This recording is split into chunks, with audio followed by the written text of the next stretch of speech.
But this is our final report to you on the last 4.5 years. I have to tell you that these achievements are extensive, so I can only try to give you a brief summary of some of our accomplishments to date. We've already been sharing our stronger achievements on the economy, and I could go on and on about those. The government's economic policy was and continues to be strategic. We have never been a run-with-it government. We were fiscally responsible and strategic, and this put us in the best position possible to cushion many people when the virus hit. We've implemented the CARE program, which has so far provided temporary social and economic support in the form of cash grants to approximately 440 Jamaicans to help soften the negative impact of the pandemic. We will continue to be fiscally responsible, but we've also been making the best use of our resources to help those who need it most until we can all get back to work or start working. We've trained more than 25,000 unattached young people through the HOPE program. They've had real life-changing experiences and learned what it is like to have a job and to work in an office. I know the interns we had at my ministry were great young people who just needed a second chance at moving forward. HOPE is getting that done. We increased the provision of school lunches from 3 days per week to 5. We increased PATH grants and introduced a new back-to-school grant for PATH students. As you know, this school year, there will be a $5,000 grant for early childhood and primary school students and an $8,500 grant for those in secondary schools. This is unprecedented. Again, the result of strategic management of the country's resources for those who need it most. For the first time since the creation of the Early Childhood Commission, more than a decade ago it was created, we have certified over 200 early childhood institutions. We also launched a first 1,000-day strategy to take care of early stimulation of our children's brains. We provided more community services through the Parenting Support Commission to ensure children get the best start in life and to strengthen the partnership between home, school, and community. We've provided tablets for teachers and for students, and we've expanded training opportunities for all 30,000 of our teachers and school leaders. Maybe less known as well is the fact that we've added more than 120 persons with NCDs to the NHF program and more than 40,000 to the JADEP program for the elderly so that their regular medication is either affordable or free.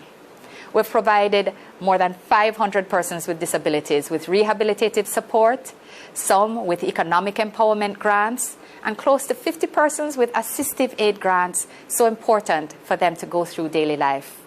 We've repaired and renovated hospitals and health clinics across the island and established 48 new, fully equipped, high-dependency neonatal spaces for new mothers and their babies. We've started construction on the new Children's Heart Center at the Bustamante Hospital for Children in Kingston, and we've opened public cancer treatment centers at St. Joseph's and Cornwall Hospital. We've delivered and continue to provide a robust public health system that has dealt effectively with ZIKV, dengue, and flu outbreaks. And of course, our public health system is currently managing the unprecedented COVID-19 pandemic. The government has been recognized by the World Health Organization and other international bodies for our management thus far. Local government has outdone itself, providing assistance to the homeless, renovating infirmaries, providing indigent housing, providing water, fixing parochial roads. It's on track with streetlight repairs. And let's not forget fixing operations at NSWMA and providing new garbage trucks, which are going to be keeping our towns, cities, and communities clean. They've been repairing and building new fire stations and getting our brave firefighters new equipment so they're able to save lives and property when called out to do so. We've had stronger achievements in housing.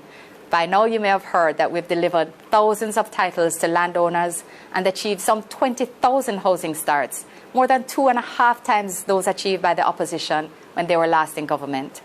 We've reduced NHT interest rates across every category, some to as low as 0% for the lowest earning contributors. We've extended special discounts for public servants and introduced discounts for not only persons with disabilities, but for parents with children with disabilities. We've increased the construction grant available, as well as the maximum amount that contributors can borrow from the NHT. On our stronger achievements in infrastructure, I know you're aware of the major roads fixed, the water delivered to communities serving more than 50,000 people, and the reductions in losses of water, the leaking pipes that we all pay for. But you may not even remember that after decades of different governments talking about it, we delivered a new cruise ship pier in Port Royal, and we've been bringing development to that historic town and its residents who are just waiting for activities to start back so they can put their new small businesses and tour guide training back into action. We've had stronger achievements in agriculture. Did you know about the 227 farm roads we've fixed, helping more than 20,000 farmers get their goods to market? We've also strengthened the predial larceny unit and given the police 10 vehicles dedicated for use in solving predial larceny crimes. We're working with our farmers. We've set up a new portal to connect them to hotels and businesses so farmers can get their produce directly to hotel purchasers, making them better able to plan what they grow and to get better prices. We've had stronger achievements in security and justice. Not only have we increased the use of technology to improve our police's investigative capacity, their ability to prevent and solve crimes, we've established a new Institute of Forensic Science and Legal Medicine, the most modern in the entire region. The equipment at Ballistic Center is now state-of-the-art, and we've expanded the infrastructure for a more efficient and productive DNA lab and a new autopsy suite. We've repaired and renovated 103 police stations to improve working conditions for the police. New stations also created at Buff Bay in Portland and Gale, St. Mary. And we've expanded and renovated the police training facilities at Tranquility Bay, Western Branch, Harmon Barracks, and Twickenham Park. The expansion and renovation has facilitated and increased recruitment and training of police officers, which you all know we need so much. We've opened new family courts in Trelawney and Clarendon to provide much needed support in this area. And we've also renovated courthouses across the entire island, making them more comfortable and dignified for the public and staff.